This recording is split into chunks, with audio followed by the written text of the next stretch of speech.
네, 여러분 뭐 학습 시간을 뺏으려고 OT를 가진 건 아니고요. 그래도 수요일부터 10회에 걸쳐서 하니까 전체적인 진행 방향을 간략하게 말씀드리고, 또 이렇게 전체 OT를 가진 기회에 5개년 최신 판례를 좀 프리뷰하는 느낌으로 빠르게 볼 수 있도록 하겠습니다.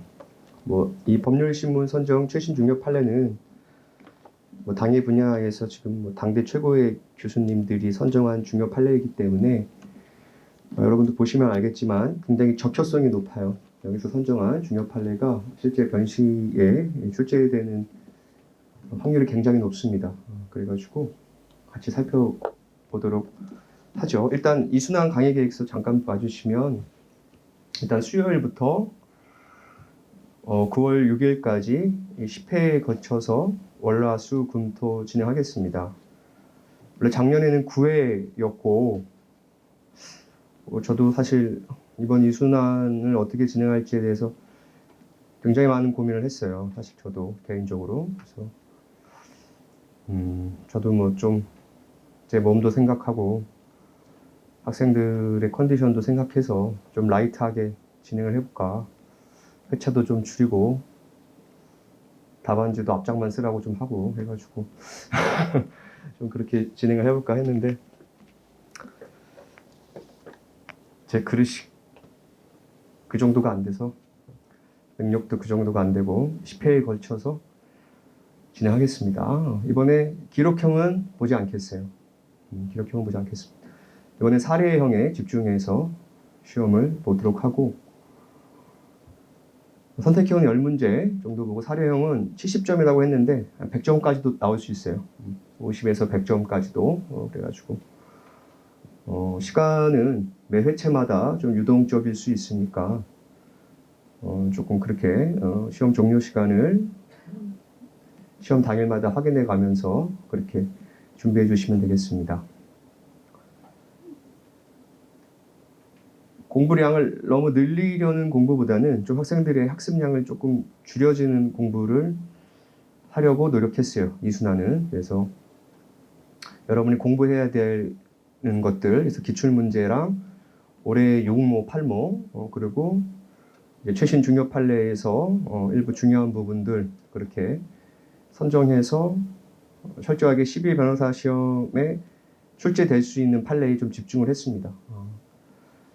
왜냐하면 사실 저도 이제 5년 차다 보니까 문제를 만들 수 있는 그 수준까지는 올라와서 2021년 6월부터 2022년 6월까지 중요 판례를 열심히 만들 수 있거든요. 근데 만들면 사실 12회 변시에 나오진 않아요. 13회 변시나 14회 변시에 나올 가능성이 높아요. 왜냐하면 민사법의 특성상 그 당해년도 최신 중요 판례를 쉽게 내지 못합니다, 사실은. 그래서 저도 고민을 많이 했는데, 일단은 이순환은 기본 법리를 익히고 12회 변시에 나올 수 있는 문제에 집중하려고 합니다. 그리고 파인할 때 조금 선택형에 나올 수 있는 중요 판례에 좀 집중을 하려고 해요. 그래서 아마 창작 문제 비중은 이순환보다는 파이널이 더 높을 수 있습니다. 그거는 미리 말씀을 드리고, 기록형은 원장님하고도 여기 얘기하고 학생들 의견도 좀 수렴해 봤는데, 오전에 기록형 보는 거에서 상당한 부담감을 느끼는 학생들이 많더라. 그래서 이거는 주말 특강의 영역으로 넘겼습니다. 그래서 신모 전에 4회에 걸쳐 특강을 준비했습니다. 그래서 신모 대비용으로, 그래서 여건이 되는 친구들은 특강 신청해서 들으실 수 있도록 하면 될 것 같아요. 그렇게 하고, 그래서 선택형 10문제, 사례형은 100점, 맥스 100점까지 하고, 신작 문제가 전혀 없는 것은 아니에요. 그래서 적절히 유지해서 실전 적응력 향상, 12회 변호사 시험에 나올 수 있는 문제에 좀 집중하겠다. 그렇게 보시면 좋을 것 같아요. 일부러 최신 중요 판례를 만들어서 여러분한테 학습 부담량을 가중하고 또 공부 의욕을 꺾는 문제보다는 조금 여러분이 봐도 중요해 보이고 나올 수 있는 문제에 좀 집중하겠다. 이순환은 그렇게 보시면 되겠습니다. 그래서 채점도 당연히 밀리지 않게 잘 할 것이고, 그래서 이 페이지 강의 진도는 일단은 원래 저한테 주어진 시간은 9회였고 사실 저도 8회로 줄일까라는 고민도 많이 했는데 그건 여러분한테 도움이 안 될 것 같아요. 제가 좀 몸이 힘들어도 제 마음이 편한 식으로 강의 진도를 좀 짰습니다. 그래서 민총은 아시다시피 민사법 전반에서 다 터치할 수 있는 기회가 있기 때문에 첫 시간에 민총 전범위 하고요. 그다음에 물권법은 4회에 나눠서 그렇게 진행하겠습니다. 그리고 최총 체각은 2회씩 부여했고요. 만약 10회 친종상송법까지 이렇게 진행해 볼 테니까 잘 준비해 주시기를 좀 바랍니다. 최신 중요 판례 5개년부터 한번 보겠습니다. 2021년도 중요 판례 서울대 로스쿨 이계정 교수님께서 선정한 판례이고 로마자 2 조건의 성취의 방해 관련 이건 두산인프라중공업이 중국에 IPO하는 과정에서 중국으로부터 자금을 끌어오는 과정에서 동반 매도 요구권이 쟁점이 된 사안이었어요. 그 과정에서 그 다음 페이지 원고가 동반 매도 요구권을 적절히 행사하려면 두산인프라코 즉 두산 측이 정보를 제공하고 협조할 의무가 있었어야 되는데 협조하지 않았습니다. 그래서 협조 의무 위반한 점은 인정되었는데 원심과 대법원이 이 판단이 다른 부분은 이 부분이었습니다. 원심은 협조 의무를 위반하였기 때문에 조건 성취가 의제되어 원고와 피고 회사 사이에 주식 매매 계약 체결이 의제된다고 판단하였는데 대법원은 이 부분을 바꿨어요. 협조 의무 위반만으로는 신의 성실에 반해서 조건 성취를 방해한 것으로 보기 어렵다. 따라서 조건 성취로 인한 법률 효과를 정할 수 없는 바 매매 계약 체결이 의제된다고 볼 수 없다라고 해서 결국 두산 측에 손을 들어준 사안이었습니다. 이게 아마 세종과 율촌이 붙었고 상당히 오랜 시간 사건을 진행해 왔는데 두산 측이 이겼어요. 대법원이 이 협조 의무 위반을 신의 성실에 반해서 조건 성취 방해한 것으로 보기 어렵기 때문에 조건 성취로 인한 법률 효과를 정할 수 없기 때문에 의제된다고 볼 수 없다. 민법 150조 1항이 전면에 나왔던 케이스였습니다. 그래서 대상 판결에 대한 검토 부분 빠르게 보면 민법 제150조 제1항은 신의 측에 반하여 조건 성취를 방해한 때에는 상대방은 조건 성취를 의제할 수 있다라고 규정하고 있는데 원심은 동반 매도 요구권이 매수 예정자와 매각 금액이 결정되는 것을 조건으로 하는데 피고 회사의 협조 의무 위반으로 매수 예정자와 매각 금액이 결정되지 못하는 점에 착안해서 조건 성취가 의제되었다고 판단한 다음 원고의 동반 매도 요구권 행사에 따른 효과가 발생한 것으로 설시해서 중국계 오딘 측에 손을 들어줬었는데 대법원에서는 이 의견을 바꿨다는 것이죠. 대법원에서는 아까 본 바와 같이 협조 의무 위반이 신의 측에 반해서 조건 성취를 방해한 경우에 해당하지 않는다라고 봤습니다. 이게 구체적 사안의 결론이었고 대법원은 요 판결 요지를 취하면서 밑에서 5번째 줄 새로운 법리를 제시했는데 이 새로운 법리는 객관식 지문으로 나올 수 있기 때문에 한번 빠르게 읽어보도록 하겠습니다. 조건 성취로 인한 법률 효과를 정할 수 없는 경우에 민법 150조 제1항이 적용되지 아니한다고 판시하고 있습니다. 아울러 대상 판결은 민법 제150조 제1항은 계약 당사자 사이에서 정당하게 기대되는 협력을 신의 측에 반하여 거부함으로써 계약에서 정한 사항을 이행할 수 없게 된 경우에 유추 적용할 수 있다는 새로운 법리를 제시했는데 문제는 당해 사안에서는 협조 의무 위반이 뭐죠? 신의 측에 반하지 않는다고 봤거든요. 따라서 협조 의무 위반반으로 신의실에 반해서 조건 성취를 방해한 것으로 보기 어려워 매매계약 체결이 의제된다고 볼 수 없는 바 동반 매도 요청권 행사권을 기각한 사안입니다. 그래서 핵심 키워드 조건 성취로 인한 법률 효과를 정할 수 없는 경우 조건 성취 의제에 관한 민법 150조 제1항은 적용되지 않습니다. 다음 로마자 3번 보험계약 무효로 인한 부반창의 소멸시효. 사실 로마자 3번이 수험생에서는 가장 난감한 부분이에요. 왜냐하면 이게 기준이 사실 딱히 없거든요.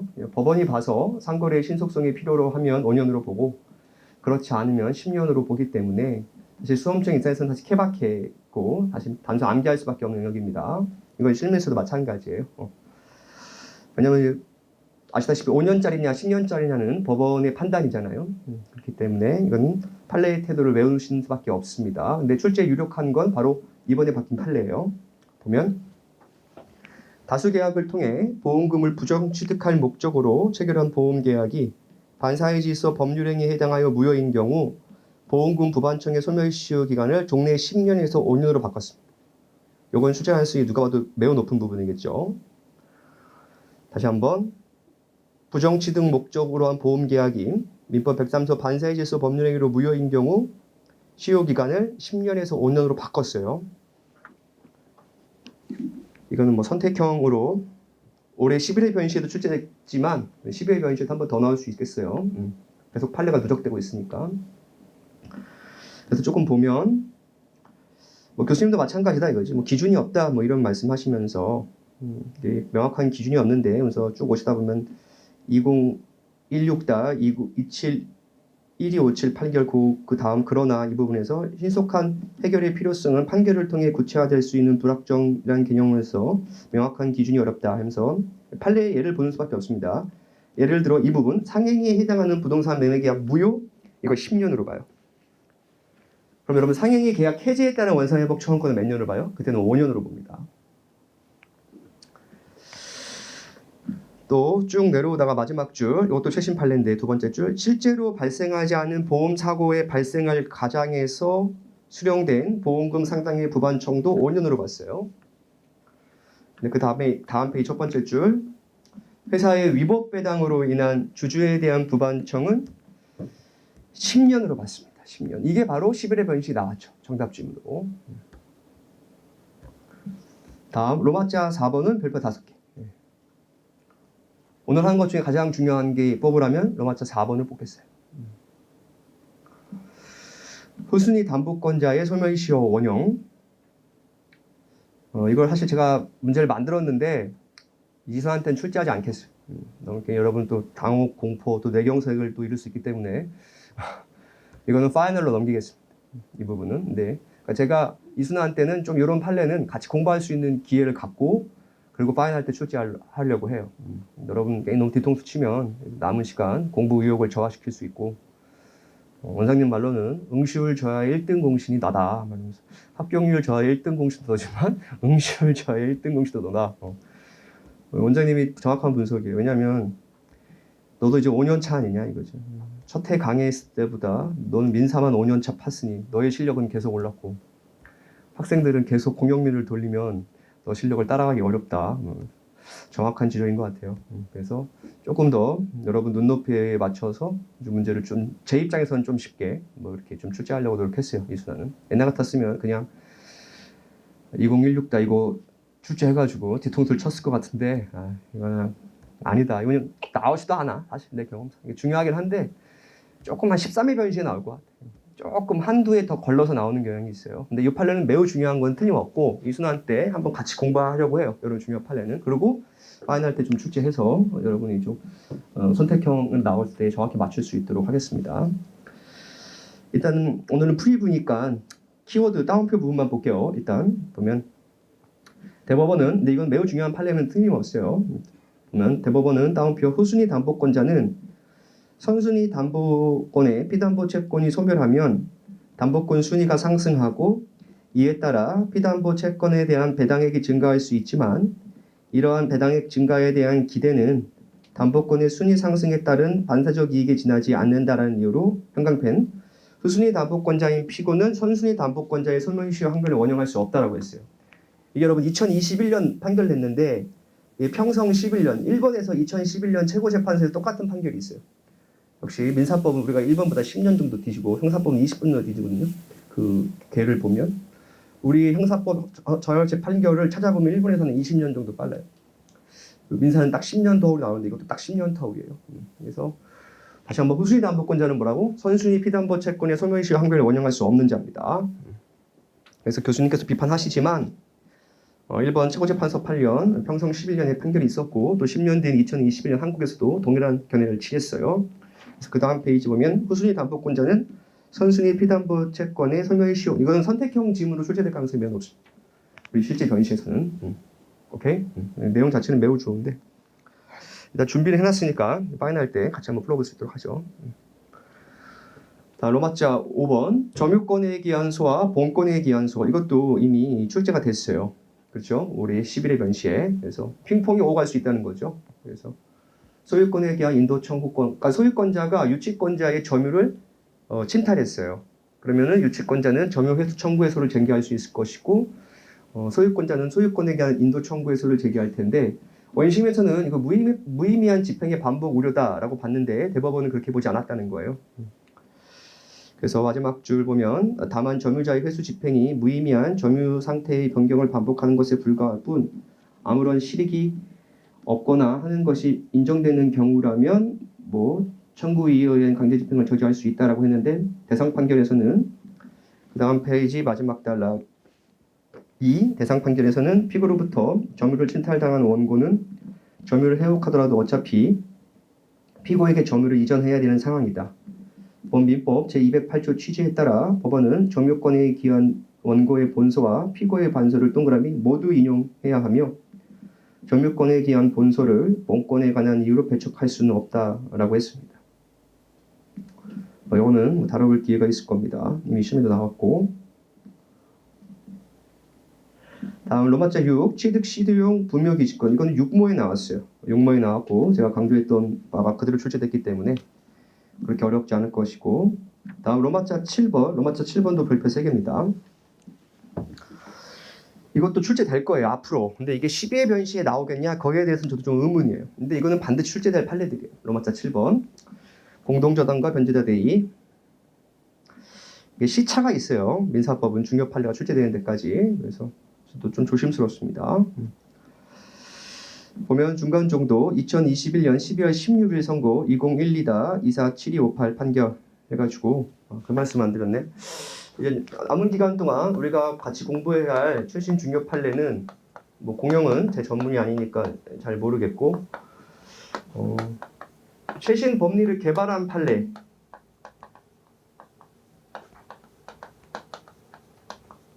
과연 대표적인 게 시효 중단을 위한 확인해소나 명시적 일부 청구에서 청구 확장을 예정한 경우 이런 것처럼 이런 거는 100% 나오는 거고 다음 전합 판례에서 기존 판례를 변경하거나 기존 판례를 확인하는 의미 이 두 개는 상당히 중요합니다. 그리고 하나 더 굳이 붙다면 최초의 판시들 예를 들면 사정 변경으로 의한 해지 같은 최초의 판시 같은 이런 것들은 우리 민사법에서 출제가 되는 최신 중요 판례고 특히 당해년도 682 신무에 선사기에 나온 판례는 당연히 최신 중요 판례에 포함되는 것이고 패턴을 보면 682 신무 기록에 나온 최신 판례는 실제 변시에 사례로 나오는 경향성이 높고 682 신무 사례로 나온 최신 판례는 기록으로 나오는 경향성이 높습니다. 상대적으로 민망해서 똑같지는 않네요. 그래서 이 부분을 잘 반영해서 그래서 이번에 이순환의 포커스는 여기에 맞추려고 해요. 여기랑 기존 솔직히 말하면 2021년 판례보다는 2002년 최신 중요 판례 그리고 기존 기출 여기에 포커스를 좀 맞추고 이순환은 파이널은 2021년에 좀 포커스를 맞추려고 합니다. 이번에 여러분 좀 학습량을 줄여주는 차원에서 한번 다지고 가려고 바로 이리로 가려고 했는데 여러 사람과 이런 얘기를 많이 해봤는데 바로 점프를 뛰면 학생들이 또 공부 의욕이 상실할 수 있기 때문에 한번 다지고 그 다음에 점프 뛰는 식으로 그렇게 준비하겠습니다. 오케이? 그리고 기록은 철저하게 특강으로 넘기기로 했어요. 그건 파이널도 마찬가지. 이번에 파이널 기록 안 볼 겁니다. 파이널도 주말 특강으로 다 넘기겠어요. 왜냐하면 상당히 부담스러워하는 학생이 많다. 그래가지고 그거는 기록을 풀세트로 그렇게 진행할 테니까 철저하게 우리 순환 강의는 선택과 특히 사례에 비중을 두겠다. 그래서 이 순환은 50점에서 100점 넘어가는 정도 그리고 파이널은 100점 정도 출제하도록 할게요. 사례를 그렇게 해서 여러분이 좀 준비를 해주면 되겠다. 이 로마자 7 공동저당과 변제자된 최초의 판시고 이건 매우 중요한 판례입니다. 뭐 내용 자체가 어렵지는 않지만 이게 좀 신선해요. 보면은 2021년 12월 16일 선고 2012-247258 판결은 일단 밑줄이에요. 물보 소유 부동산의 공동저당이 설정되고 그중 하나에 후순위 저당권 설정이 된 다음 그 중에 부동산 한 개가 동그라미 채무자에게 넘어간 거예요. 그러니까 원래 여러분 채무자 소유 공동이나 물상 보증 소유 공동이면 공동저당이기 때문에 안분배당으로 가야 되는 게 맞잖아요. 근데 이 사람이 채무자 소유로 넘어갔으니까 이제 물상 보증인 후순위가 변제자 대의 우선서를 주장하는 거죠. 대법원은 안 된다 이거지. 이런 우연한 기회에 따라 얻을 수 있는 반사적 이익으로 변제자 대의를 주장하는 것은 망의 이익을 주장하는 것으로 타당하지 않다는 최초의 판시예요. 그래서 이 판례도 상당히 중요합니다. 다음 2020년 올해 변시에 나오면 요거거든. 그래서 이순환 요거를 내기가 가장 좋아. 왜냐하면 판례 평석이 쌓였고 민사법 학회에서 논란의 여지가 없기 때문에 실제 12회 변시는 사실 이게 나올 가능성이 높거든요. 요거 2021년은 실제 변시에서는 선택형으로 나올 가능성이 높아요. 오케이? 그리고 최신 중요 판례는 이렇게 크로스 출제되니까 올해 잘 분석하셔야 돼. 그리고 올해 팔모 제가 지금 풀어보고 있는데 팔모 기록이 문제가 좋았더만. 올해 팔모 기록이 문제가 좋았어요. 그래서 그렇게 준비를 하도록 합시다. 그래서 2020년 중요 판례, 뭐 로마자이는 너무 유명한 판례죠. 그 아크로바틱스 그 아파트 맞나요? 그 로마 그 재건축 조합장이 너무 돈 많이 받으셔가지고 그 파기한 부분 있잖아요. 그 부분입니다. 그래서 다음 페이지 밑에 세 번째 줄 조합 임원들에게 지급하기로 한 인센티브의 내용이 부당하게 과다하여 신의성실의 원칙이나 형평의 관념에 반한다고 볼 특별한 사정이 있는 때에는 적당하다고 인정되는 범위를 벗어난 인센티브 지급에 대한 결의 부분은 효력이 없다라고 봐서 파기한 부분이고 그 다음 로마자 3 이게 별표 5개죠. 올해 나올 차례예요. 로마자 3번 통정허위 표시와 선의 제3자보 요거는 올해 나올 차례예요. 어떤 식으로든 올해 나올 거예요. 선택이든 사례든 기록이든 어떠한 형태로든 올해 나올 판례는 로마자 3번 판례입니다. 이건 논란의 여지가 없어요. 제가 설명도 여러 번 했어요. 그리고 민재실 특강 제일 처음 설명했던 판례가 이 판례. 1회차 강의 처음 판례 할 때. 그래서 빠르게 보면 통정허위 표시에 기하여 가등기를 마친 경우 부동산에 관하여 이해관계를 맺은 사람이 어디에까지 포함될 것이냐. 그죠? 이거 보호되는 제3자 이 부분은 올해 나올 차례다. 선사기 어떤 형태도 나올 것입니다. 다음 로마자 4 임차 목적물의 조면 소멸 이건 팔모에 나왔죠. 올해 팔모에. 팔모 기록에 출제됐습니다. 이 부분은. 그래서 보면 주임법에 따른 임대차에서 임차인이 임대차 종료 후 동의항을 근거로 목적물을 계속 점유하는 경우 보증금 반환 채권에 대한 소멸시 이게 바로 여기에 해당되는 거예요. 최신법리 개발한 판례 여기에 해당됩니다. 그리고 올해 민재실에도 추가된 판례 이거는 요건사실론에 이거는 100% 출제되는 거고 올해 팔모도 나왔으니까 팔모 기록에 나왔다는 것은 뭐겠어요? 실제 변시에서는 사례 나올 가능성이 높죠. 사례 가능성이 높죠. 그죠? 그래서 뭐 다 아시겠지만 같이 살펴볼 기회가 있을 것이고 다음 로마자 V 공유물의 이것도 나올 때가 됐죠. 이것도 별표 5개죠. 그러니까 내가 맞잖아. 2020년 판례 중요 판례가 올해 출제될 가능성이 매우 높은 A급 징표들이 많아요. 공유 지분의 소수 지분권자 보전행 인도 청구 가번은 놀랍게도 여러분 기록에만 나왔어요. 실제 모의고사 사례에 출제된 적은 없다. 그럼 실제 변시에서는 사례로 나올 가능성이 높습니다. 실제 변시에서는. 오케이. 다음 저당권부 채권과 질권은 작년 모의고사 사례에 나왔어요. 그죠? 채권의 입질 가련해 가지고 질권의 부기 등기를 격려하지 않은 한, 그죠? 말소 등기 청구에 대한 이의 신청을 기각한 사유였고, 로마자 7 누적적 근저당 이것도 작년 신문 사례에 출제가 됐어요. 누적적 근저당의 공동 근저당과의 가장 큰 특징은 뭐다? 일단 의사해석의 문제이긴 한데 우리 만약 기록을 출제될 경우 같은 날 같은 일자에 저당을 잡으면 공동저당으로 가야 되고 안분배당으로 가야 됩니다. 근데 만약 기록에 누적적 근저당 차례로 반복적으로 우선 변제 받을 의사로 접수 일자가 다른 경우 누적적 근저당으로 가셔야 돼요. 오케이. 그래서 한번 이거는 좀 읽어볼게요. 로마자 7. 그러니까 2020년 중요 판례가 12회 변시에 나온다. 올해 이 부분은 정말 출제 가능성이 다 높아. 1, 2, 3, 4, 5, 6 이 부분은. 그래서 충분히 연습을 좀 해야 된다. 누적적 근저당 빠르게 살펴보면 동일 채권을 담보하기 위하여 여러 개의 부동산의 근저당을 설정하면서 각각의 저당권 채권액을 합한 금액을 우선 변제받기 위하여 형성된 개별적 근저당권의 형식으로 설정된 근저당권입니다. 이게 바로 공동 근저당과의 차이점이에요. 우리 일수할 때 기록하면서 그 공동 저당 봤을 거야. 토지 건물을 동일하게 잡을 때 그때 보면 일자 접수 번호가 같아. 그거는 공동 저당으로 가는 거고 일자 접수 일자가 다른 경우는 물론 의사해석에 문제가 있지만 누적적 근저당으로 보는 경우가 많단 말이에요. 사실 좀 안타까운 거예요. 사실 1번 같은 경우는 360조에 20이라는 조가 들어와가지고 아예 명문의 규정에 들어왔어요. 누적적 근저당 개념이 논란이 여지가 없게 되는데 우리는 의사해석의 문제로 가니까 항상 분란이 많은 거예요. 그래서 누적적 근저당의 특징이 뭐냐?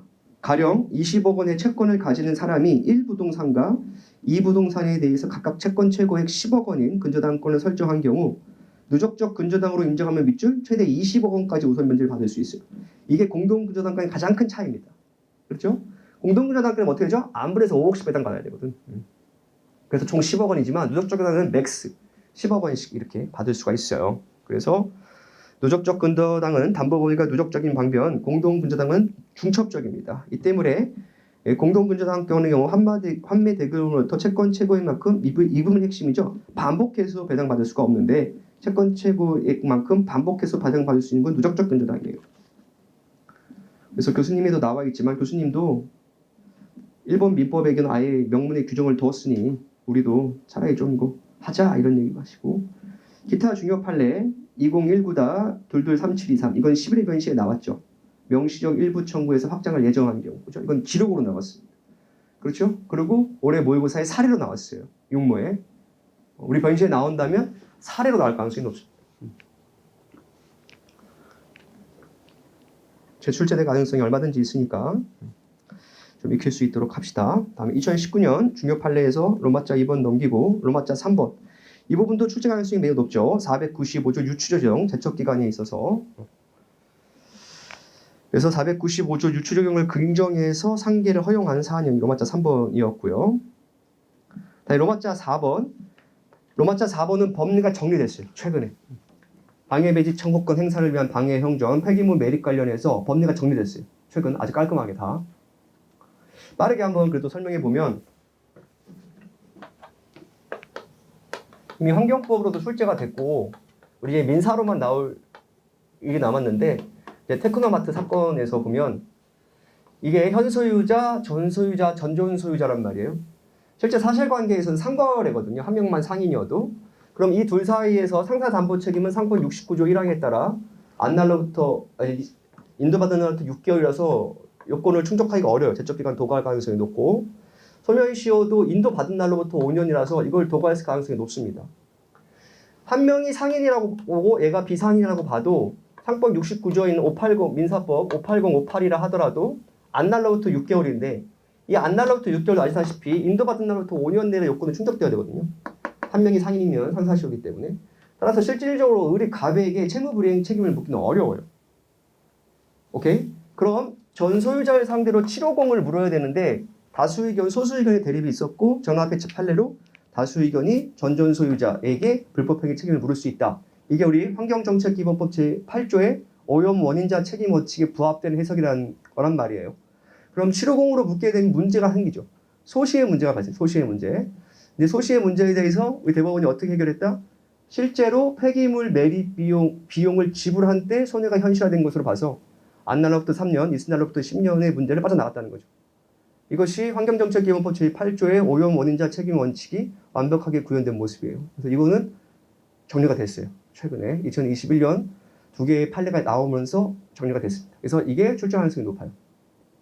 정리가 된 판례거든요. 그래서 다시 한번 실제 시험에 나오면 이건 아마 시효가 도과했을 가능성이 높아요. 실제 변시에 나왔을 경우 다시 한번 둘 다 상인일 때 상사하면 그건 상총의 문제란 말이에요. 그렇게 안 될 거예요. 한 명이 상인으로 나올 거예요. 한 명이 상인. 한 명이 상인이면 580, 58이로 가야 되고 안날로부터 6개월인데 그 6개월도 한 명이 상이니까 상사시효 5년이잖아. 5년 내에 안날로부터 6개월. 그거 지났을 거라고. 소멸시효도 인도 받았을 때부터 5년이에요. 권리 행사. 그것도 아마 지났을 거라고. 그러면 결국 다수 의견에 따라 오염 원인자에게 치료공을 써야 될 텐데 그때 분명 소시의 문제가 나올 겁니다. 소시의 문제는 어떻게? 내가 폐기 매분을 발견해서 비용을 투과한 때 그때 손해가 현실화된 것으로 보기 때문에 소시의 문제로 빠져나갈 수 없게 만들었어요. 그래서 결국 잘못한 사람이 책임지라 이거지. 그게 환경정책법 제8조의 오염 원인자 책임 원칙, 환경정책 기본법에도 부합한다 이거. 그렇게 최근 논란이 정리가 됐어요. 그래서 이 부분은 우리 민사법에서 출제 가능성이 매우 높다. 저희 그렇게 보고 있어요. 시기적으로도 괜찮고. 다음 로마자 5 배타적 사용 수익권 행사의 제한. 이거는 뭐 설명할 기회가 있었던 것 같고. 다음 명의신탁 불법을 이건 판례 바꾸지 않았고. 로마자 7번 기타 중요 판례에서 2019-2157 이건 11회 변시 선택형 정답 질문으로 나왔죠. 2019-21527이 판결은 치료 중단을 위한 제소를 하는 경우 소촉법 변경 이유를 주문에 반영할 수 있느냐. 그죠? 아니, 과거에 소촉법 20%였는데 치료 중단을 위해서 되게 다시 12% 깎아줘야 되냐. 아니라고. 법률의 변경은 사정 이후의 사정으로 고려하지 않단 말이에요. 그래서 거기 나왔고 다음 2019-20 이게 별표 5개. 이것도 올해 출제될 차례. 통정호의 표시와 함께 이거 기억나죠? 목적물 반환 청구권, 간접점유자, 직접점유자, 유치권 행사하는 거 있잖아요. 등기필증 인도 사건이랑 그죠? 임대차 계약 이 부분이 올해 출제 가능성이 높아요. 이미 선택형 모의고사에는 여러 번 시그널을 줬단 말이에요. 근데 우리 변시 모의고사 아직 8목까지 한 번도 사례나 기록이 나오지 않았다는 건 11회 변시 직행할 수 있는 판례예요. 이 판례는. 그래서 이 수단은 여기에 절차에 포커스를 맞추려고 합니다. 여기랑 여기 다음 기출이랑 파이널 할 때는 2021년 여기에 조금 포커스를 맞춰서 좀 스텝 바이 스텝으로 좀 가자 이거지. 원장님 말이 맞다. 너처럼 1년 내내 민사만 공부하는 놈이 대한민국에 몇 명이나 있겠냐 하면서 그 말이 맞지. 너희 맞추지 말고 학생들 눈높이에 맞추는 눈높이 교육을 해라. 2018년 로마자 2는 됐고 로마자 3, 로마자 4는 여기에 해당되죠. 로마자 4. 최신법리 개발 판대모 시효 중단을 위한 확인의 후수. 그죠? 요거 로마자 4번. 이건 우리 기록형에 출제된 바가 있기 때문에 이제 뭐지? 사례형으로 나올 가능성이 높지. 그죠? 재판상 청구 확인 있잖아요. 로마자 3, 로마자 4. 특히 로마자 4는 새롭게 발견한 거고 로마자 5에 담보지상권. 담보지상권 학생들이 또 잘 해결해요. 이거는. 근데 이것도 어렵게 되면 상당히 어렵습니다. 담보지상권에서. 담보지상권에서 여러분 어려운 거 하나만 설명해주면 바로 이 부분이에요. 나머지 사용수익권은 이건 잘 풀어지고 뭐 좀 지워도 되겠죠? 담보지상권에서 학생들이 어려워하는 게 이 부분입니다. 근데 담보지상권은 저당권의 부정에서 설정하는 거잖아요. 맞습니까? 그래서 선행 저당권이 피담보채권이 변제 또는 시효로 완성됐다면 담보지상권이 등기부에서 계속 존속하고 있다가도 얘는 무효의 지상권이에요. 맞죠? 따라서 후행 근저당권 설정 당시 토지 건물의 소유자가 동일하다면 그 건물의 소유자는 경락인에게 지상권 성립을 주장할 수 있다. 요 판례를 어려워합니다. 네 번째 판례인데 다시 한번 담보지상권은 애초부터 근저당권의 부정에서 있는 사람이잖아요. 그래서 저당권이 피담보채권 변제든 소멸시효 완성이든 소멸하면 특히 피담보채권 변제로 소멸하면 얘만 지웠다고 하고 등기부에서 얘를 지우지 않았다고 해도 얘는 무효의 지상권이거든요. 따라서 후행 근저당권 설정 당시 토지 건물의 소유자가 동일하다면 얘 때문에 건물 소유자가 경락인에게 지상권을 행사할 수 없다는 법리는 받아들일 수 없어요. 이게 원심 파기환송된 사건이에요. 담보지상권에서 학생들이 가장 이해를 못하는 판례입니다. 이 판례가. 나머지 내용은 어렵지 않기 때문에 잘 이해를 하고 그 다음 기타 중요 판례 로마자 7. 여기는 다 중요하죠. 1, 2, 3, 4 다 중요하죠. 로마자 1은 뭐죠? 단원 김홍도 사건이에요. 단원 김홍도 사건은 제 느낌상은 기록에 출제될 가능성이 매우 높아요. 기록에 단원 김홍도 사건은 단원 김홍도 사건의 소송물은 뭐다 여러분? 741 부반청이고 동시에 항변을 반드시 고려해야 돼. 실제 사실 관계도 뭐였어요? 단원 김홍도 그림을 인도함과 동시에 1억 9,400만 원을 지급하라. 또 반대로 원표가 바뀌면 1억 9,400만 원을 지급받은가 동시에 단원 김홍도 그림을 인도하라. 소송물은 741로 나올 거란 말이에요. 741. 이거는 이미 일순한테 연습을 좀 시켰어요. 그죠? 연습시켰던 것 같은데. 잘 기억을 떠올려봐. 연습시켰어요. 그래서 이 부분은 기록으로 출제될 가능성이 높아요. 글이 바꿔가지고. 다음 로마자 2도 1순환 때 이미 출제했었어요. 무권 대리인에 의해 계약이 체결되어 상대방이 계약의 이행을 선택한 경우 무권 대리인이 급부를 이행하지 못한 경우에 채무불이행 책임을 지는데 이때 밑줄이죠. 손백 예정에 관한 민법 398조가 적용됩니다. 따라서 상대방의 계약의 이행을 선택한 경우 형광펜 무권 대리인은 자신이 계약 당사자가 된 것처럼 기억나죠? 요 표현. 1순환 때 내가 요 표현 꼭 적어달라고 했었어. 그때 시험장에서도 1순환 시험 봤을 때 180명 시험 봤을 때 3명 적었단 말이야. 요 표현을. 요게 출제될 가능성이 높다. 내가 얘기했잖아. 실제 시험은 2020, 2019, 2018년이 12회 변시 사례가 나올 가능성이 높다고. 이런 거를 잘 챙겨줬으면 좋겠어요. 다음 로마자 3번도 매우 중요하죠. 취득 시효 완성으로 인한 채권 양도는 매매로 인한 소유 등 청구권 양도와 달리 승낙이나 동의를 받을 필요가 없는데 최근 팔모 사례에 나왔죠. 뭐죠? 명의 신탁 해지를 원인한 소유 등 청구권은 뭐죠? 권리의 성질상 양도가 제한돼서 반드시 매도인의 동의나 승낙을 얻어라. 이게 팔모 사례에 나왔어요. 팔모 사례 나왔습니다. 다음 로마자 4번도 전용 물소권이 아닌데 전용 물소권으로 오해하는 많은 중요한 판례예요. 로마자 4번도. 로마자 4번 미리 얘기하지만 요 문제 출제했을 때 전용 물소권 쓰면 감점할 거예요. 저는 부분 점수 없는 거 아시죠? 나오면 무조건 가차 없어. 그래서 매도인에게 소유권이 유보된 자재가 본인에게 효력이 없는 계약에 기초하여 매도인으로부터 무권 대리인에게 이전되고 핵심만 말하면 여러분 전용 물소권 문제가 나오려면 반드시 이 경우가 돼야 돼. B씨의 계약이 유효해야 돼. 유효해서 얘한테 돈을 받을 수 없는데 실질적 경제적 이익이 기속된 경우 얘한테 741 쏠 수 있느냐 이거 안 된다 이거. 애초부터 안 된다 이거야. 근데 요 로마자 4는 이런 사안이 아니야. B가 A의 무권 대리인이라서 계약 당사자가 A하고 C야. 따라서 전용 물소권 자체가 쟁점이 되지 않아. 이건 나의 개인적 견해가 아니라 판례를 분석해보면 원심에서 이 부분에 대한 판단이 명시적으로 있었어. 전용 물소권이 아니라는 판단이 있었어요. 이건 우기면 안 돼. 이거는 내가 잘 모르는 거야. 자꾸 모르는 걸 우기는 건 잘못되는 거야. 모르는 건 인지하고 받아들이면 돼. 지금은 그런 단계야. 근데 자꾸 모르는 걸 인정하지 않는 건 안 돼. 모르는 걸 빨리 인정하고 받아들여서 답안지 현출시키면 돼. 실제 시험장에서 거기에 포커스를 두셔야 됩니다. 됐고 다음 2017년 중요 판례. 2017년 중요 판례에서는 로마자 2는 좀 출제하기 어렵고 로마자 3은 이미 여러 번 출제된 거라서 굳이 얘기하지 않겠고 로마자 4가 작년 10일에 10회 변시에 나왔지. 소송 탈퇴와 소시 중단. 그죠? 탈퇴한 때로부터 6개월 이내에 그 부분 있잖아요. 요거는 민법 170조 유추주간 이거는 10회 변시에 나왔지. 10회 변시에. 다음에 취득 시효와 분묘 기준권은 올해 용모 사례에 나왔고 이건 내용 정리가 됐어요. 최근에. 아마 실제 12회 변시에는 선택형으로 출제될 겁니다. 다음 로마자 6, 20회당에서 동그라미 공동저당이에요. 공동저당. 이거는 의사해석상 공동저당으로 봤어요. 그래서 마지막 줄만 보면 선순위 저당권자가 공동근저당권의 각 목적물보다 최초의 밑줄 채권 최고액만큼 반복하여 배당. 그죠? 이건 뭐죠, 여러분? 누적적 근저당이라고. 이렇게 공동근저당을 누적적 근저당으로 해석하려는 의사가 있어. 이 판례를 여러분 면밀히 보면 사실 이런 주장을 누가 하는지 알아요? 후순위 근저당권자들이 해요. 어차피 그 최순순위 근저당권자는 돈을 받기 때문에 상관이 없어요. 뒤에 있는 사람이 문제야.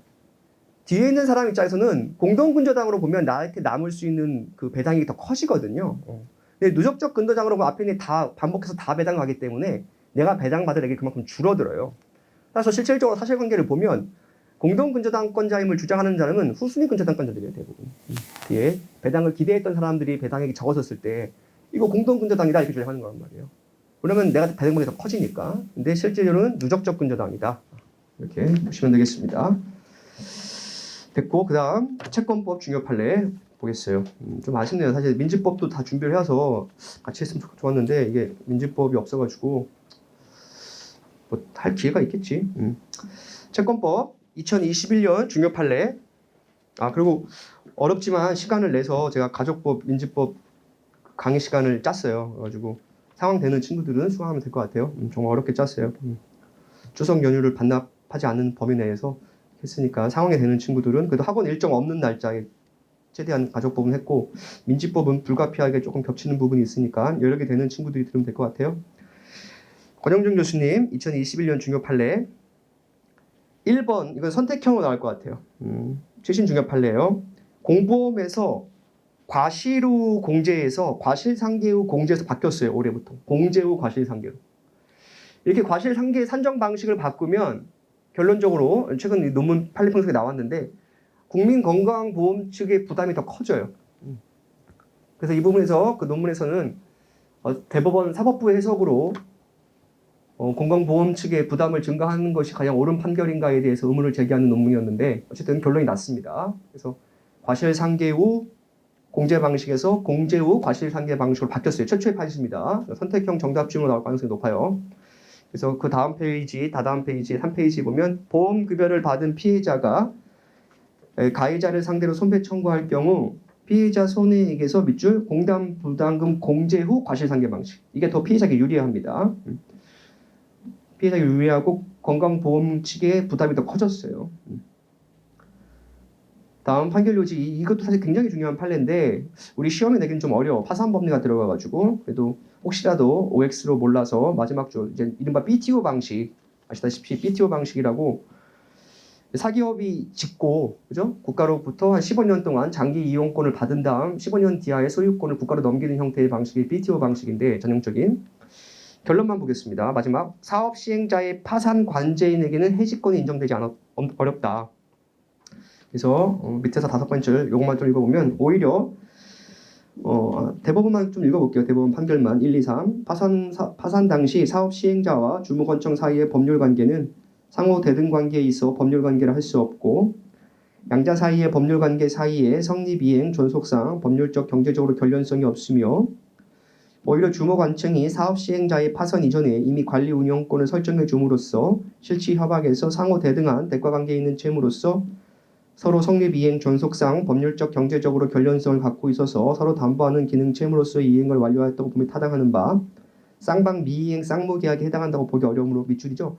사업 시행자의 파산 관지인에게는 해지권이 인정되지 않는다. 이 정도만 보고 그 다음 페이지 3번도 전압 판례로 제가 얘기했잖아.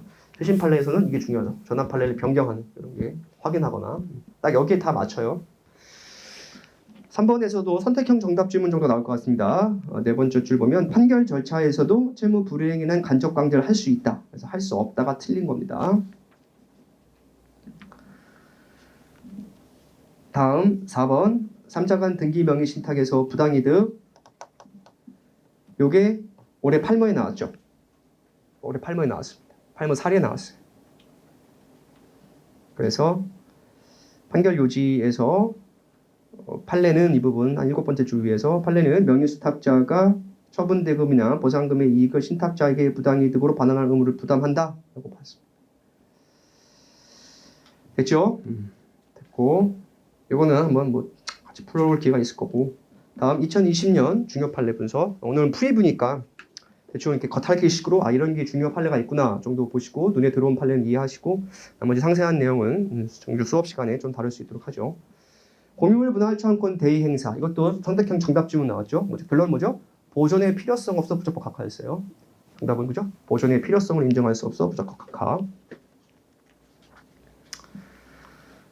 그 다음 집합 건물 공용 부분에 대한 부반청 이것도 명시적 판례가 나왔죠. 소수 지분권자 관련해서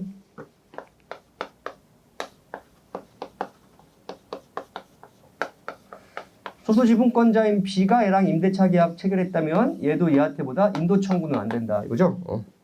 그죠? 대신에 철거나 이런 건 가능하다. 그죠? 그래서 만약 공용 부분을 B가 무단으로 사용했다면 A는 B에게 부반청 행사할 수 있다. 그 부분이고 다음 로마 3번, 4번은 넘기고 다음 5번. 5번이 이거예요. 최초의 판시. 사정 변경을 인정한 최초의 판시예요. 사정 변경을 이유로 임대차 계약을 해지한 최초의 판시예요. 5번이 이게 뭐냐면 그 아파트 견본주택 모델하우스라고 하나요? 그죠? 모델하우스 짓기로 토지 부지의 계약을 체결했는데 이제 아파트 뭐라 그러지? 재건축하고 이제 뭐 모델하우스 지어서 이제 분양하잖아요. 사람들 보여주고 분양 계약 체결할 때 그때 한 1년 정도 계약을 체결하거든요. 그런데 애초에 그게 모델하우스를 지을 수 없는 땅이었었어요. 토지 임대차 계약 체결할 때. 그래서 사정 변경을 이유로 한 임대차 계약을 해지를 인정한 최초의 판시. 이 판시는. 그래서 한번 보면 원고는 주택 건설 사업에 필요한 견본주택 건축을 위해 피고로부터 토지를 임차하였습니다. 특약사항으로 견본주택 건축이 임대차 목적이라는 점, 피고는 인하가 관련 서류를 제공한다는 점이 포함되어 있었고 실제로 관할구청에서는 견본주택 건축 시효가 반려되어서 견본주택 건축이 어려워졌어요. 그러자 원고는 차고, 약정 해지, 사정 변경을 이유로 이미 지급한 보증금과 1년치 차임 반환을 구하였는데 이걸 받아들여줬어요. 그래서 대법원은 계약 성립의 기초가 된 사정이 현저히 변경되고 당시 당사자가 계약의 성립 당시를 예견할 수 없었으며 그로 인해서 계약을 그대로 유지하는 것이 당사자 이해에 중대한 불균형을 초래하거나 계약에 체결할 목적을 달성할 수 없는 경우에는 계약 준수 원칙의 예외로서 사전 변경을 이유로 계약을 해지하거나 해지할 수 있다는 종래 법리를 제하긴 뒤 사전 변경을 이유로 계약 해지를 인정한 원심 판단을 그대로 수긍해서 분석 보시면 최근 판결 중에 고유한 의미의 사정 변경을 원칙을 실제로 적용해서 밑줄이죠. 계약 해지를 인정한 최초의 판결입니다. 이게 나머지는 인정한 적이 없어요. 사정 변경을 이유로. 다음 2019년 중요 판례. 일용 근로자의 가동 요한이 65세로 바뀌었죠. 요거는 이미 출제가 됐고, 그다음 2번 온라인 서비스 제공자 주, 이것도 우리 시험에 내긴 좀 어렵고, 3번도 좀 어렵고, 4번은 채권 양도와 이의를 보류한 승낙. 이건 사실관계를 좀 빠르게 보면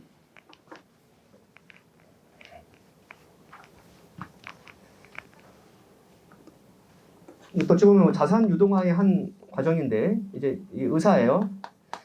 병원을 개업하면 아시다시피 건강보험공단에 매달 그 의료 수가에 따른 채권이 생기잖아요. 그래서 병원 차릴 때 목돈이 필요한 의사들은 이걸 미리 파이낸싱 하거든요. 은행에 넘기고 채권 양도담보로 미리 넘기고, 그래서 은행으로부터 가령 한 20억 땡긴다. 땡기면서 뭐라고 하냐? 앞으로 한 2년간 발생된 의료비 채권을 미리 넘기는 거예요. 이해되시죠? 그래서 얘가 이렇게 양수금 청구를 했는데 건강보험단이 그 후 발생한 750조 채권으로 상계가 가능하냐 이거지. 그러자 B은행은 건강보험 측이 이의를 보류한 승낙을 하지 않았다. 따라서 얘에 대한 항변권을 포기했는 바 상계할 수 없다는 주장을 했는데 대법원은 이의를 보류한 승낙으로 보지 않은 판시예요. 그래서 사실관계 빠르게 보면 A는 원고에게 자신이 건강보험 측에 가지는 급여 채권을 양도하면서 사실을 통지했고, 피고는 그 이후 A에게 밑줄 압류 진료비 채권 압류 확인서, 이 채권 압류 확인서가 이의를 보류하지 않는 승낙에 해당하지 않는다는 거예요. 따라서 상계할 수 있다라고 한 케이스였고, 다음 5번은 모의고사에 출제가 이미 됐습니다. 배당 미이하 부반청, 이거는 모의고사 기록형이 이미 출제가 됐어요. 배당을 이의하지 않은 사람도 부당이득 관한 청구를 할 수 있는데 전제는 있죠. 이 사람도 뭐죠? 배당 요구는 했었어야 돼요. 당연한 배당 요구권자에 해당은 됐었어야 됩니다. 배당 요구도 하지 않으면 봐봐, 판결 요지 봐봐, 밑줄 배당 절차에 참가한, 이게 배당 요구했다는 거예요.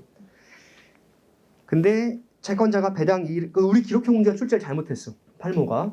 이거는 내가 문제를 수정했어요, 제가. 팔모가 문제를 잘못 출제했어. 거기서는 배당 요구하지 않은 사람에 해당하지 않아.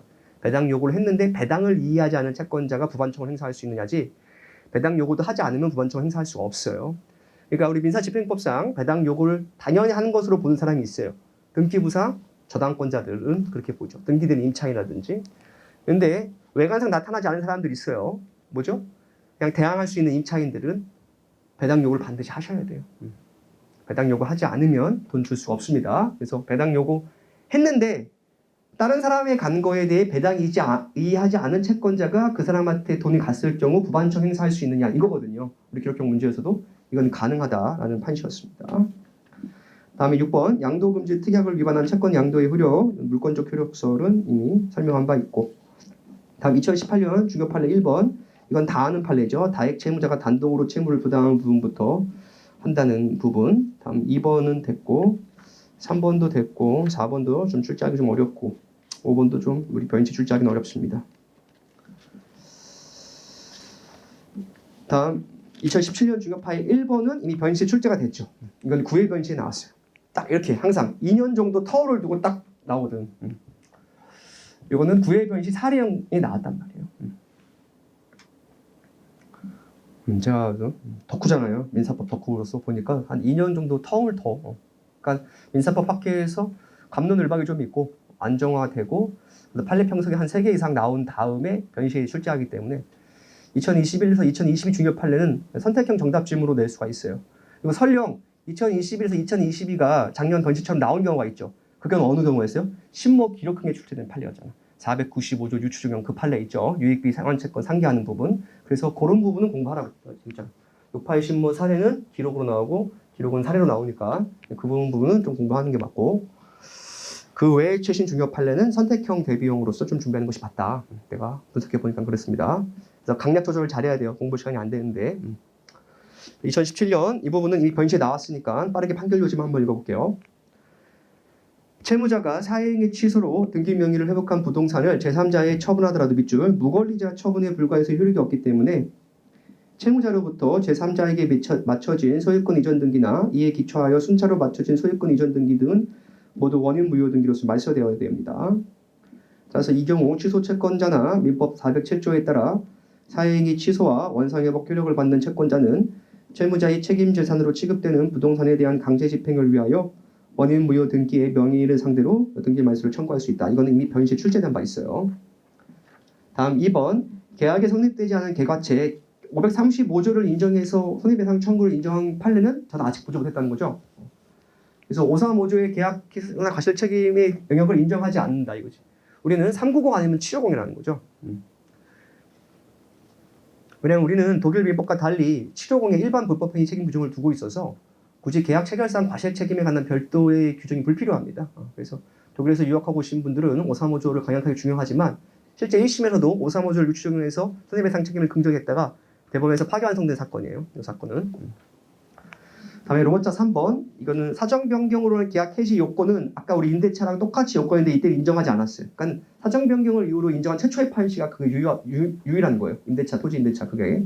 이것도 요건 설치는 동일하게 했는데 결론적으로 인정하지는 않았고. 다음에 4번 임대인 소유 건물 이거는 이미 출제됐으니까 목적물 그죠? 다음에 로마자 5번도 이미 변시 출제된 거고. 상당히 적격성이 높으면 알 수 있죠. 다 출제된 부분들이에요. 여기까지 보면 된 것 같고 다음 기록형 가족법 보겠습니다. 민지법을 못 본 게 영 마음이 찜찜한데 언제 볼까? 난 준비를 다 해왔는데 뭐 수요일이나 볼 기회가 있겠죠. 민소할 때 한번 본다거나 그렇게 할게요. 가족법 보겠습니다. 가족법에서 출제될 만한 것은 3번 조부모의 손자녀를 입양할 수 있느냐 적극이에요. 조부모의 손자녀를 입양할 수 있느냐 입양할 수 있다.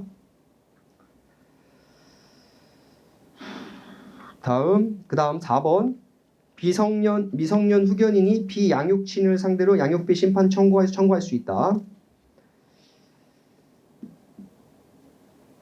다음 5번 무상의 상속분 양도가 유류분 산정을 위한 기초재산에 산입되는 증여에 해당하는지 여부. 이것도 됐고. 다음 그 밖의 판례 2015-59101 이거는 제가 민재시 특강할 때 엄청 강조했던 그 판례입니다. 다음 페이지 넘겨보면 7번째 줄 형광펜 임대인의 지위를 공동 승계한 공동 임대인들의 보증금 반환 채무 형광펜 불가분 채무 엄청 강조했죠. 최초의 판시라고 이것도 제가 엄청 많이 강조했던 판례인데 이거 나올 거예요. 이거 선택형으로 불가분 채무 예 있잖아요. 5개 거기에 나올 가능성이 높습니다.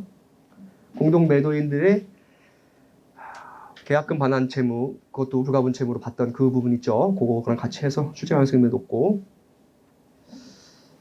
이거 민주법을 해줘야 되는데 민주법에서 상속법에서 매우 중요한 판례가 하나 있는데 말만 들어보면 매우 아쉬운데 상속 채권자가 이건 꼭 하겠습니다. 민소법 할 때고 됐고 2020년에서 중요 판례는 시험에 100% 나오는 건 4번 이거는 100% 나오죠. 찐생자 관계 존부 확인 사용 바뀌었죠. 옛날에는 무조건이었는데 지금 뭐죠? 법률상 이해관계 있는 자에 한정해서 이거는 뭐 100% 선택형으로 나올 거고 아마 사례형이 준하는 선택형으로 나올 가능성이 높겠죠. 다음 5번도 출제 가능성이 매우 높죠. 특별 한정승의 제적기가 법정 대리인 그래서 미성년자가 성년자 된 다음에 다시 한정 승인할 수 있는 기회를 주자. 프랑스는 그렇게 하고 있거든요. 그리고 지금 한동훈 법무부 장관 이걸 좀 우리도 도입하자 이렇게 법무부 개정안으로 입법 예고할 것 같은데 작년 전합 합의체 판례에서는 이걸 인정하지 않았어요. 그래가지고 부모가 그 안날로부터 3년 기산점을 했으면 그 자식이 성년 된다는 그 빚을 다 물려받게 되는 안타까운 사안이죠. 그래서 프랑스의 경우는 성년이 되면 다시 기회를 한 번 더 줘요. 그래서 우리도 그걸 좀 도입하자라는 논의가 지금 있기 때문에 5번은 출제될 가능성이 높죠. 선택형 정도로. 다음 2019년 중요 판례에서 시험에 나올 것만 좀 보면 이미 나왔던 건 4번이 이미 오리반시에 나왔죠. 2016무 2510 이거 제3자의 정자를 제공받아 인공수정으로 임신한 그 신청하는 부분 있죠. 이거는 이미 우리 번시에 나왔습니다. 11회 번시에 이미 나왔기 때문에 중요성이 상대적으로 좀 떨어지는 부분이 있죠. 다음 2018년 중요 판례는 이건 좀 뭐 훌륭하신 판사님이겠지만 정리는 잘 그닥 눈에 잘 들어오지 않더라고요. 이게 보면 이분 글은 2017년도 뭐 2017년에서 볼만한 건 4번 판례 2017년 9월 20일 선고 2015-61286 판례 재산분할 청구에 따른 채권의 확정 전 양도가부 이 부분 판결이 요지해서 이혼으로 인한 재산분할 청구권은 이혼이 성립한 때의 법적 효과로서 비로소 발생하며 협의 또는 심판에 의하여 구체적 내용이 형성되기 전까지는 범위 및 내용이 불명확 불확정하기 때문에 구체적으로 권리가 발생했다고 할 수 없습니다. 따라서 이혼이 성립하기 전에 이혼 소송과 병합해서 재산분할 청구를 한 경우 아직 발생하지 아니하였고 구체적 내용이 형성되지 아니한 재산분할 청구권 미리 양도하는 것 허용되지 않습니다. 법원이 이혼과 동시에 재산분할로서 금전지급을 명하니 판결이 확정된 이후부터 채권 양도의 대상이 될 수가 있어요. 그래서 다음 또 나올 만한 게 6번이 한번 나올 만하죠. 상속 포기의 효력이 대습 상속에 미치는지 여부 미치지 않는다는 거죠. 법적 안정성. 그래서 남은 기간 여러분 이제 원심 파기 대법원 견해 요거 이제 이런 걸 출제를 많이 할 수밖에 없잖아요. 그러면은 사실 원심이 파기되고 대법원 결론이 다른 건 철학적으로 분석해 보면 대부분 원심은 구체적 타당성을 더 고려하는 경우가 많고요. 대법원은 법적 안정성을 더 고려하는 경우가 많습니다. 그 대표적인 경우가 바로 이 사건이었어요. 상속 포기의 효력이 대습 상속에 미치는지 여부 대표적인 케이스입니다. 꼭 이 케이스 아니더라도 이제 앞으로 저랑 공부하면서 파기 완성된 판례를 많이 만나게 될 텐데 법리 분석도 분석이지만 그 배후에 깔린 철학적 관점은 바로 이거거든요. 사실 구체적 타당성과 법적 안정성. 조금 법철학적 관점으로 보면 시빌로우가 약간 더 대륙법계가 여기에 더 우위하고 커먼로우가 여기에 조금 판례법이 더 하는 경향이 있죠. 근데 우리는 대법원은 항상 보면 100%는 아니지만 법적 안정성을 더 중요시 여긴다 이거죠. 이 사건만 해도 보면 그렇잖아요. 부가 빚이 많아서 다 상속 포기를 했어요. 상속 포기했으면 빚은 상속은 알이 없으면 위로 가야 되니까. 그죠? 그러니까 배우자랑 자식은 상속 포기했는데 할머니에게 갔단 말이에요. 친모에게 빚이 다. 그렇죠? 그 후고 할머니가 돌아가셨어요. 그럼 상속 개시 전 사망했기 때문에 이들이 대습 상속 받잖아요. 그럼 이들이 또 한 번 상속 포기를 했어야 된다는 거잖아. 근데 일반인은 상식적으로 난 이미 상속 포기를 했으니까 이 빚은 내가 물려받지 않을 거라고 생각한 거예요. 그래서 2심에서 창원지방법원 합의부에서도 그래 일반인들에게 이것까지 고려하기 어렵다. 그래서 상속 포기력이 미친다고 봐서 A의 채권자인 이게 아마 서울보증보험이었던 것 같은데 상속 채권자의 이 채권자에 대한 상속 채무 이행 청구를 기각하는 식으로 원심을 잡아줬는데 대법원에서 김재영 대법관님은 아니다 이거지. 법적 안정성이 더 중요하다 이거예요. 그래서 이 사람들이 상속 포기를 다시 하지 않은 이상 3개월이 지났기 때문에 상속받는 것이 맞다 이거지. 그렇게 처리했단 말이에요. 이건 이제 상속만 예로 든 것이고 여러 가지 기타 다른 법리에 의해서 파기 완성될 때 여러분이 무조건 외우려고는 하지 말고 이거가 배면에 있구나라는 것을 염두에 두고 판례를 바라보면 조금 쉽게 이해할 수가 있어요. 물론 법리를 외워서 써야 되는 것은 당연히 연습해야 되는 부분이고, 오케이. 그 다음에 이 채권 양도 통지가 시효 중단 사유에 해당하는지에 대해서 논의가 좀 있을 수 있어요. 이거 갑이 병에게 채권을 양도했을 때 얘가 채권 양도 통지한 것이 갑의 을에 대한 확정적 시효 중단의 효력이 미치느냐, 이 부분에 대해서도 실제 인정한 대법원 판례도 확정적 시효 중단 효력을 인정한 게 아니에요. 단순 최고로서의 효력만 인정했어요. 단순 최고로서의 효력만. 그래서 이 부분은 따로 한번 볼 기회가 있을 거예요. 실제 이 사실관계가 어떤 거였냐면 이 구분 소유자들이었고 입주자 대표회의였어요. 이 아파트 건물 공사가 잘못돼서 하자담보 책임권이 있었고 얘가 얘한테 행사한 시점에 이 사람들은 하자담보 책임을 아직 양수한 점이 아니라서 권리 행사로서 볼 수 없고, 대법원은 이 경우에도 대법원이 구체적 타당성을 고려해서 얘가 얘한테 채권 양도 통지한 걸 최고로서 봤어요. 그래서 6개월 이내에 얘가 청구하면 채권 양도 통지한 때 시효될 효과가 발생한다. 이건 굉장히 예외적인 판례예요. 사실 예외적인 판례. 그리고 김재영 대법관님은 서울대 로스쿨 시절에 이 부분에 대해서 판례 평석을 제시한 바 있고, 실제 대법관이 되셔서는 이 효력조차 인정하지 않으려는 경향성이 더 커요. 왜냐면 우리 기록이 한번 나온 적이 있어서 그래. 우리 민재실 특강할 때 한번 한 적이 있는데 그때도 최고로서의 효력만 인정했어. 양도 통지한테 확정적 시효 중단 효과가 아니라 이거를 조금 주의해서 봐줬으면 좋겠습니다. 그래서 민지법은 좀 준비가 안 된다는 게 못했으니까 다음 기회가 될 때 하도록 하고, 오늘 여기까지 하도록 할게요. 예, 형소법 잘 마무리하시고 민법 시작됐으니까 다시 한번 강조하지만 이번에 이수안에 기록은 없다. 사례는 50에서 100점 정도 되고 시간은 매일 좀 유동적이니까 확인해 달라. 이 정도 하겠습니다. 수고하셨습니다.